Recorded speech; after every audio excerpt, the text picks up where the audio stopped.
Napoleon said, number one, a leader needs unwavering courage.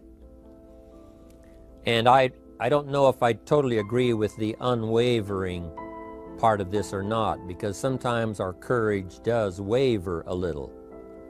You know, bend but not break. You know, courage mounts up, and then sometimes we have the doubts that creep in, and we reach a little deeper to find that courage that overcomes our doubts and our fears. So I would probably debate a little bit with Napoleon on this unwavering courage, because sometimes courage does waver. But as long as it stays, as long as in the end there it is to serve you, the courage to do what you didn't think you could do, the courage to step into territory that might be a little unfamiliar, the courage to talk to somebody you don't know, the courage to attempt conducting a meeting, the courage to give your first testimonial, the courage to, you know, solve problems you couldn't solve before, that kind of courage. The courage to stand up when it's sort of dark in your corner, the courage to do it when it isn't going your way, seemingly. The courage to try to have a good day in the midst of a bad day, that kind of courage. Wavering a little at times, yes, because we all have doubts that attack us. We all have small fears that creep in. That is the nature of life. But that's what faith is all about. That's what courage is all about. To serve us when our doubts will not serve us well. Faith to overcome fear, and courage to overcome our doubts. But that is a good quality, a good attribute for a leader, and that's unwavering courage. Second, Napoleon said, self-control. That, of course, is the very essence of life itself, is self-control. Because we all have this warfare going on. You know, it's going on in the world, the warfare between liberty and tyranny. In our own body, the warfare between health and illness, the struggle is on. The struggle between light and darkness, the struggle between good and evil. I call it opposites in conflict. And as soon as you're born into the world, as soon as you find yourself and discover yourself on this spinning planet headed somewhere, you know that this exists. To be a civilized society, we must drive the dark side of our nature into a small corner and let the positive side flourish. Early, we must learn to exercise self-control. Power is a wonderful thing, but it must be exercised properly. It must be exercised to benefit and not to destruction. So self-control is certainly necessary to be a strong leader, so that you can become the best example.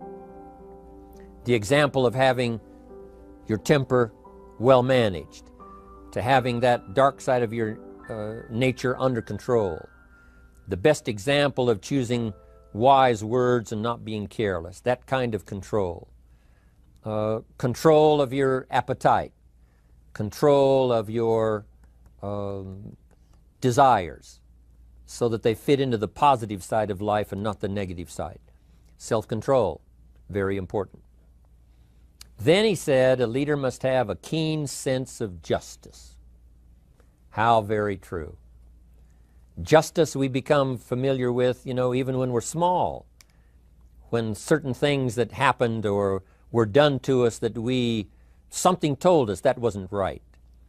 Someone did us wrong. We have that sense of right and wrong, and it starts very early. Then we have to have that sense of utilizing what's right and what's wrong so that we develop this sense of justice, this sense of being fair, this sense of being on the positive side, on the right side. To minimize a person's mistakes, they need to have this sense of justice. We have to have justice when we're building an organization. You know, what's fair, what is a good balance. The marketing system that Mark put together has to be fair for everyone. If you have a customer and you take care of that customer, someone else cannot come along and take that customer. The same is true with a distributor. Certain rules and regulations, so that all of us have a chance to fit within this framework of fairness, justice, and what's right. Otherwise, enterprise cannot work. Otherwise, we have what we call, in a political sense, anarchy, where there is no justice, when might is the order of the day, power is the order of the day, not the law, not the rule, not what's right, but power. And we would all dismiss that. It's been a catastrophe in the last 6,000 years, the governments that resorted to power instead of democracy, that resorted to intimidation instead of freedom. And we all know the terrible toll that that takes. But it takes a toll not only politically in a country or politically around the world, but it takes a toll even in enterprise. It takes a toll in school if a teacher is unfair. It takes a toll in working on a team where someone is unfair, or where the leadership is not fair in the administration of justice. So this is true, a keen sense of justice and what's fair and what's right. Part of this we have to learn as we go. You know, you don't have it all the first year. You haven't got it all the second year, the third year.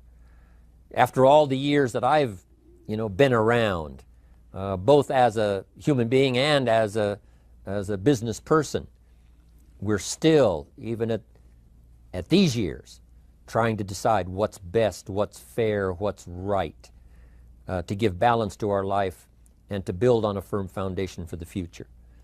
So I agree with Napoleon. Good idea. A sense of justice. Here's another one, he said, definiteness of decision. Indecision is the thief of opportunity. If you don't decide, the opportunity could slip away. If you don't decide what you're going to do today, the day could get away and you're not very effective. I talked about in my recent travels about time management. And here's one of the best ideas of time management. Don't start the day until you have it finished. Is it possible to finish the day before you start it? And the answer is yes. If you don't finish it to the best of your ability, have some idea, some good plan, sure enough, the day escapes. And in the morning you say, let's see, what should I do now? In the afternoon you say, hey, time's getting away from me, what should I do now? And now most of the day is lost. Most of the day escapes not being utilized and doesn't work for you simply because you didn't make those decisions early, at the early part of the day. The decisions we make in the early part of our life sometimes last for a lifetime. The early decisions that you make about what you're going to do with your life as far as Herbalife is concerned, those decisions are vitally important. If you neglect them and don't make them, sure enough, the time passes and the opportunity sometimes is diminished, and sometimes you spend a lot of time now catching up simply because you didn't make those early decisions. So it's the decisions at the first of the day, it's the decisions at the early part of the month, it's the decisions at the early part of the year that greatly determines what kind of year you're going to have. The decisions you make in the early days of your marriage, sometimes those are the decisions that affect the marriage for a lifetime. The decisions you make at the first chance you see opportunity, those decisions, what you're going to do with it, how far you're going to take it, what it's going to be meaning to you in the years to come. Those early decisions are vitally important. Then we need decisions to correct poor decisions, to overcome our mistakes. It's possible, of course, for all of us to make unwise decisions. And at the end of 1 year, at the end of 1 week, 1 month, or at the end of a few years, we say, that decision cost me too much. Cost me a lot of time, cost me a lot of money, cost me maybe a good relationship, cost me a chance to be productive. But as long as you're alive, there's still a chance to use new decision power to correct the mistakes of decisions that were bad in the past. All of us have the opportunity to do that, but I think Napoleon was right here too. You got to be definite in making decisions so that the opportunity doesn't pass you by. Take advantage. Here's the next one. Napoleon Hill said, a good leader has definite plans. How important that is. And of all the years, I think, to cash in on Herbalife's momentum and make some plans for the future, this has got to be one of the greatest years. Herbalife in these 18 years now has created some incredible momentum, not only in opening up the countries, but momentum in the refinement of our marketing, momentum in developing new products, momentum in developing our support system. The key is now for you to make plans to ride on that momentum. Herbalife is like the tide that comes in, and the rising tide lifts all the ships if they're in the water. If your ship and your boat is not in the water, even though the tide comes in that would lift all the ships, if yours is not in the water, then it doesn't benefit you. So here's what you should do. Have the same intensity to make your plans for the future as Mark Hughes has. As the President's team, Chairman's Club especially, make the plans for the Herbalife Company future, you've got to now make your plans. Don't let this momentum pass you by. Don't let this momentum go uncashed in on. Don't let it be like a lost cause for you. And maybe you've, because of the lack of plans, have lost a month or two, or you've lost a week or two, or maybe you've lost a year and you were 10% effective instead of 100%. Now's the time to change all that and start making some plans. Your Herbalife plans, they're vitally important.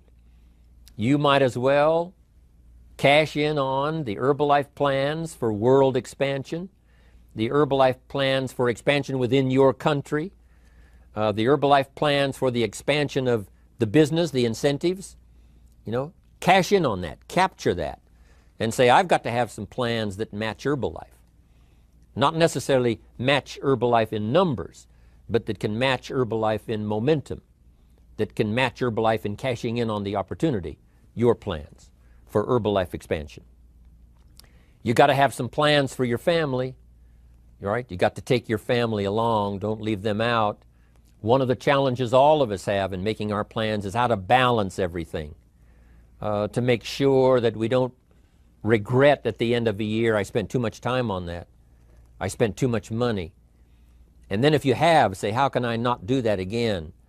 And construct some better plans so that you won't have any regrets at the end of a year to come, 5 years to come, 3 or 4, 5 years to come. Definite plans. The plans for the use of your money. One thing I've admired about Mark Hughes since I've met him all those years ago, once he started becoming successful, he had a splendid plan, not only for his personal success in terms of financial security, but in terms of the company. Because Mark has to look after the company and make sure that the company is secure, that the company has plenty of reserves, so that no matter what happens around the world, and when you're doing business in 37 countries, you can imagine what the challenge is to make sure the plans for each country are there, the backup plans, the financial plans, as well as products and opportunity and marketing. It is a challenge beyond comprehension to most of us what kind of planning that takes in terms of trying to make Herbalife secure for the future. I described it in one of the summit classes as Mark takes the same pledge that the President of the United States takes, and that is to preserve and protect and defend the Constitution, says the President. But Mark has to preserve and protect and defend the company to make sure it's viable, not just in America where it started, but all around the world in each country. It's an awesome responsibility. But now for you, your plans to be financially secure. If you're starting to make some big money in Herbalife, I'm telling you, you got to have a good plan for your resources so that you find yourself secure regardless of what happens. I agree with Napoleon here. You got to have good plans. One more on plans, and that is the plan for your personal development. The plan to be better this year than last year. The plan to take the classes, attend the workshops, do everything you possibly can to show personal progress, not just financial progress, not just the progress of having one more car or one more home, but the progress of personality, the progress of communication skills, the progress of recruiting skills, the progress in how to deal with people, progress in using your influence so that it multiplies its power by 5 by 10 versus what it used to be. You need those kind of plans. A plan for personal growth, personal development, a plan to be all that you can possibly be in the years to come as you develop your Herbalife business and your life business and your family business, all of that. Got to have good plans. Next, Napoleon Hill had a good saying. It was something my father had and passed it on to me as a good philosophy. And here's what he said. A good leader has the habit of doing more than what he gets paid for. What an incredible philosophy this is. The habit of doing more than you get paid for. It's what we call the service that you put out like seeds in the ground that doesn't bring the harvest immediately, but the harvest is yet to come. It's called like putting out the capital in capitalism. Doing more than you get paid for means that you're getting ready for the next move up. Because if you do more than you get paid for, you've made an investment. The average person might think if I do more than the company requires, then they're ripping me off. I'm not getting paid for that extra time, that extra attention. But you must not view it that way. You must say, I'm getting there a little earlier, staying a little later, as an investment in my own personal future. Because I want that kind of reputation. I want that kind of philosophy to work in my life. Do more than you get paid for. And this philosophy works incredibly well in Herbalife. You make the Herbalife sale of the Herbalife products. Now you must do more than you've gotten paid for. Right? They've got the product, you've got the money. But you can't stop your investment there. Now you must develop the investment in time, effort, and energy in turning that new customer into a testimonial. And sometimes that's the most difficult work, the work after the sale. Because the sale might be fairly easy. Someone says, hey, I've been looking for this product, I need it, here's my money. But now you've got to stay with them, make sure they don't just buy the product, but that they use the product. And that they don't just use the product, they keep using the product. That's the work after the sale. But if you learn to make that kind of an investment and do more than you get immediately paid for, the payoff in the future can be fantastic. Because as we all know in Herbalife, what really pays off is not a sale of the product. What really pays off is a testimonial. A testimonial that gives you more sales than you can keep up with. A testimonial that takes you places you could never go by yourself, introduces you to people you'd never see on your own. That kind of investment is so powerful. So you do more than you get paid for up front. It's happened for me, making the investment. When I first started lecturing 36 years ago, I talked to high school classes, college classes, service clubs, and I gave it all away. I went and talked for free. Someone said, Mr. Rohn, would you come and do this breakfast talk? I said, sure. Could you do this luncheon talk for this service club? I said, of course. And all of that in the beginning was for free. Primarily because I'd made my fortune, I didn't need the money, but I did it for free, but look what it's made for me by giving that kind of service in those early days. And finally it led to business and led to an enterprise. And I was giving the seminar all those years ago here in Los Angeles, and Mark Hughes was in my audience. So what you don't get paid for, don't worry about that. Just render the service with the vision of the future that it'll come back multiplied if you have this kind of habit, this kind of philosophy. Next, Napoleon Hill talks about personality. You need a pleasing personality. There's many parts to your personality. One is your working personality. The kind of behavior, the kind of attitude that you need, especially in the public. Some things you can kind of get by with, being a little careless, maybe in private, but in public, where it counts so much in your paycheck, it counts so much in building your business for the future, your own personality. But here's what you also must remember. You develop your personality in private so that it serves you well in the public. Sometimes we get the mistaken idea, I can be careless with just these few and be more careful when I have 1,000. But see, that doesn't work that way. Careless with a few, sure enough, that will creep into your presentation for 1,000 people. Here's the best practice, and the Herbalife opportunity in our marketing systems gives you the best chance to do that. The influence you have one-on-one, that's what really counts. You say, well, I'm only talking to 2 people, it doesn't matter much. That's when it really matters. Because if you'll practice well there, using your personality, using your influence, to get someone's attention, to get them to listen, to get them to participate, the kind of personality that someone says, I'd like to be around this person. They're unusual. They're not like the average person I meet on my everyday experience. That kind of personality. But you've got to practice it behind the scenes. You've got to practice it one-on-one. And if you're effective one-on-one, 1-on-3, 1-on-5, I promise you, that will get you ready to now perform with the kind of personality, the kind of charisma that wins people when you're in front of 500 people, 1,000 people, 5,000. So this is a good point, working on your personality. Here's the best gift you can give someone, and that's the gift of attention. Attention is so powerful. When I was a young man, I met Nelson Rockefeller, one of the richest men in America at that time. He's gone now, but he was a unique individual, ran for vice president of the United States. And I had a chance to be where he was holding a press conference, and I got close enough so that when he walked out, I had a chance to step up, right, when security was not all that severe in those days, and I had a chance to put out my hand, shake his hand, and say, Mr. Rockefeller, my name is Jim Rohn. And what I remember most was the attention he gave me. With the lights of the cameras around and everybody all around, he looked right at me and said, Jim Rohn, where are you from? I said, Idaho. He said, I really like Idaho. It's one of my favorite states in all of the country. And for just a few seconds, he gave me his attention, shook my hand. I'll never forget the handshake, right? One of those multi-million-dollar handshakes.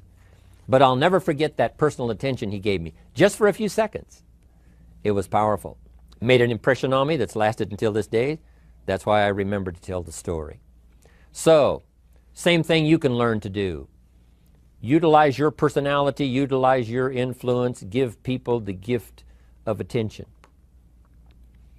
Here's the rest of my list now as we finish up. Next, Napoleon Hill said a leader needs sympathy and understanding.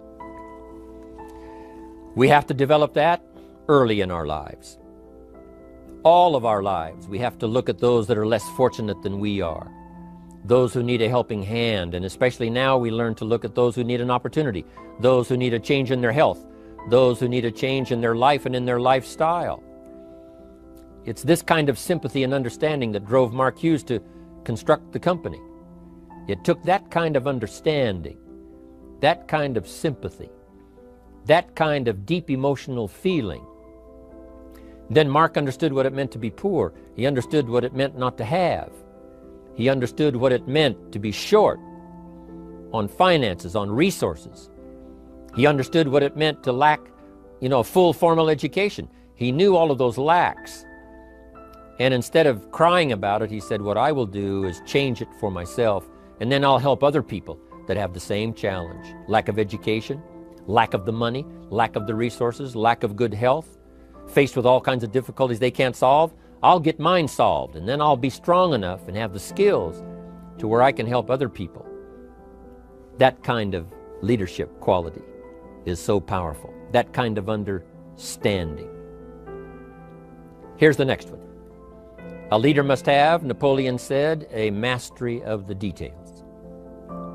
How very true. All can be lost with just a couple of missing details.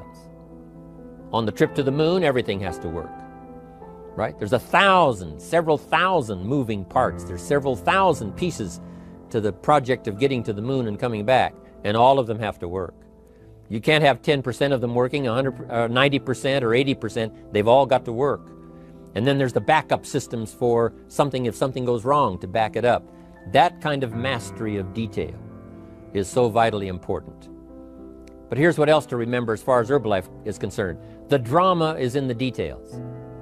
Someone says, I lost 30 pounds. Well, 30 pounds is 30 pounds, but that's not the drama. The drama is, where were you before you found Herbalife? How did you feel? What kind of circumstances? Now someone begins to give us some of the details. And then after they've lost the weight, now how they feel, now their self-confidence has been restored. Now they feel better about themselves. The drama is in the details. But this is also important in the details of your day, the details of your business, the details of good communication. Master the details. Good advice, Napoleon Hill. Now here's the next three. Willingness to assume full responsibility. All of us have been taught that, especially these Herbalife years, to take full 100% responsibility.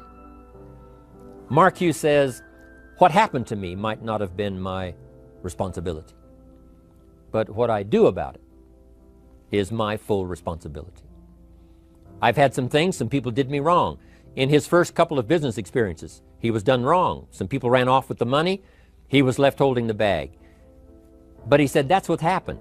And I was not responsible for what happened. But I am responsible for saying to myself, now, what am I going to do about what's happened?